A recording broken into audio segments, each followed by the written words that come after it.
Looks like C is one of them. Straddle 100 straddle call. Okay. Wait. That's a. Oh, that's a straddle. That's a call. Got it. I didn't see that one, so it was in the white. And Yeah. Sorry.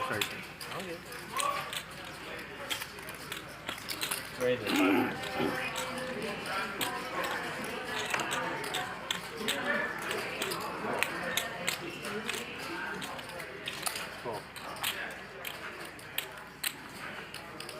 Get a raise from Nick. Mine's pretty good. Dr. H has got queens. Just calls. In this video for PokerNews.com, we have a very multi-way pot, at least to start, at Hustler Casino Live playing 10, 20, 40, 100. Okay? C of the bot, under the gun +1, limps for 100 with the ace-3 offsuit. I would not recommend that. Over round to Nick in the hijack with ace-king of hearts. He makes it 500. Perfectly fine, perfectly good. Sandman in the cutoff with the 6 of spades, 4 of clubs. That's not a great hand. He opts to call. Over around to Dr. H on the button with pocket queens. He opts to just call too. You may say, why just call with pocket queens here? And you got to realize that Nick is playing $25,000 deep, as most of the players in this pot are.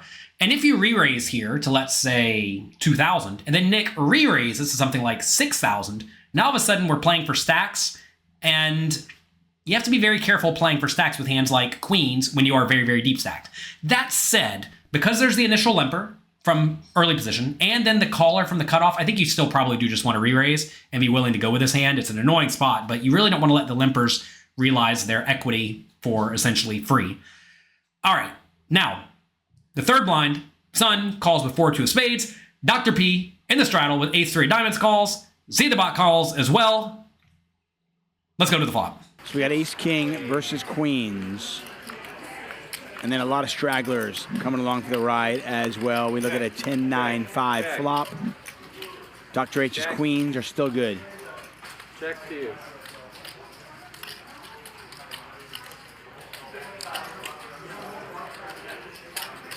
$1,500.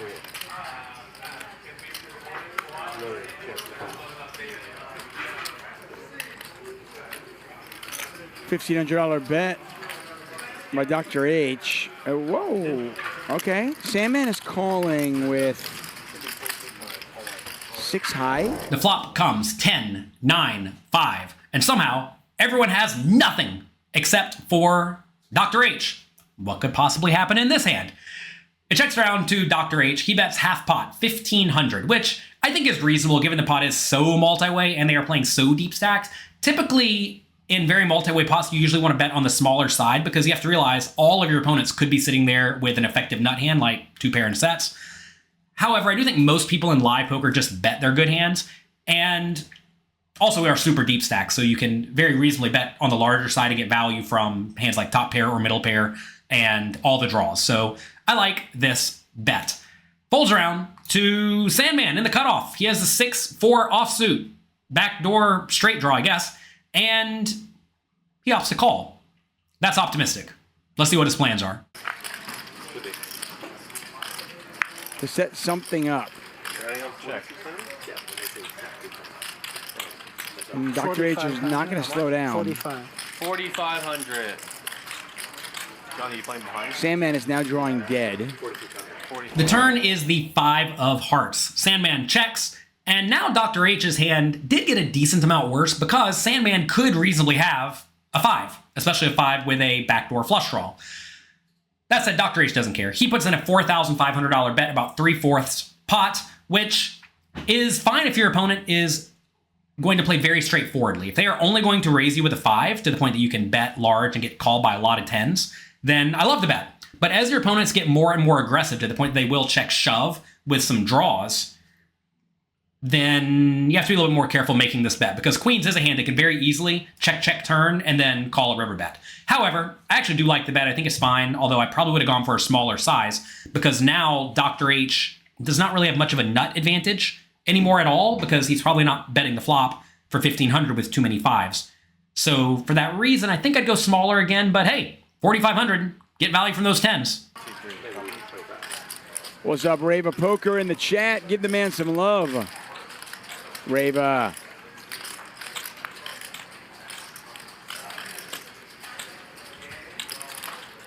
All right, call 45. What is going on here? Do we have Sandman's hand wrong? So Sandman calls with a 6-4 offsuit.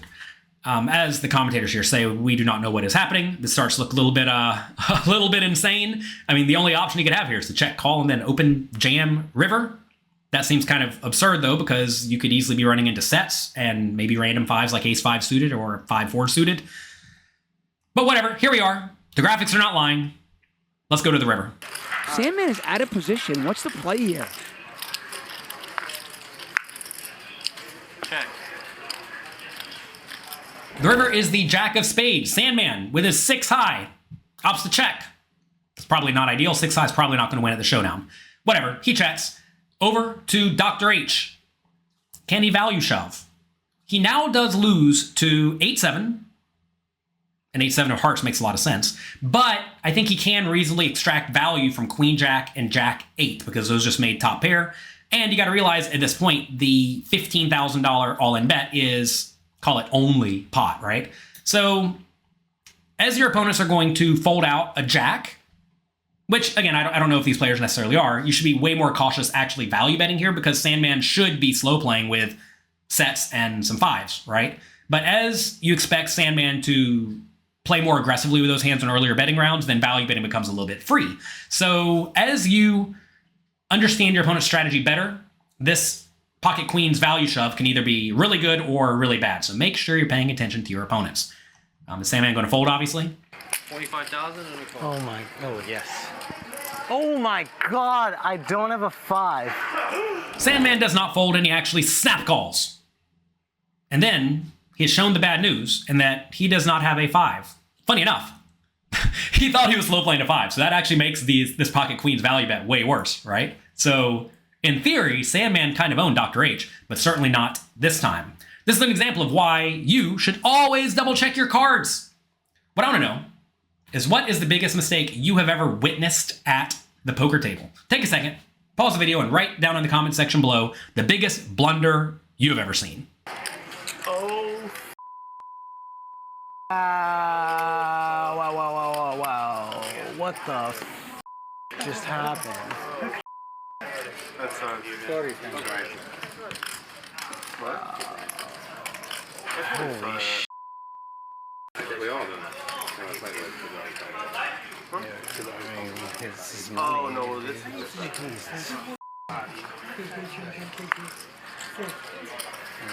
Oh my. Well, that explains it.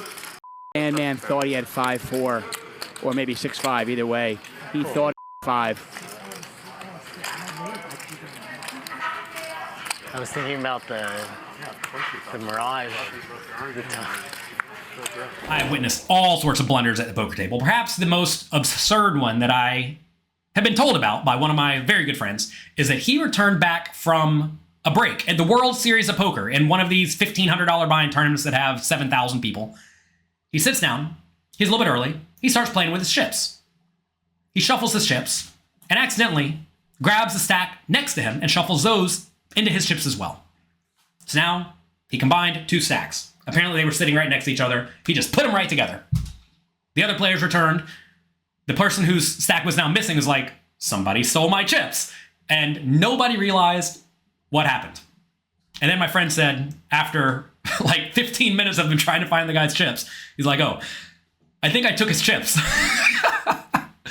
This resulted in the entire tournament being paused for 15 or 20 minutes. They had to figure out where the guy's chips went. I'm sure my friend got a warning. He did not get banned. It was an innocent mistake. This guy makes errors all the time. He can't read his cards. He can't read the board. He can't put his chips in right. Somehow, he's one of the biggest winners in online poker. Yet, he's not very good at live poker, and he's certainly not good at the rules of live poker of don't take your opponent's chips. If you want a lot of tips that are practical like this, make sure you double check your cards. I have a new book out. Check it out. It is 100 Essential Tips to Master No Limit Hold'em. We talk a lot about poker strategy, but there is a section on things you got to make sure you don't do in order to succeed. And something you'll see basically every good, strong pro do before they put in all their money is they look at their cards one more time just to be sure. This time it would have saved Sandman $14,000. So make sure you do that and you do not make this error. Good luck in your games. Have fun. And when you hero call, I hope you have better than 6i. If you want another fun video where Eric Person makes a blunder, we have that lined up for you. Enjoy it.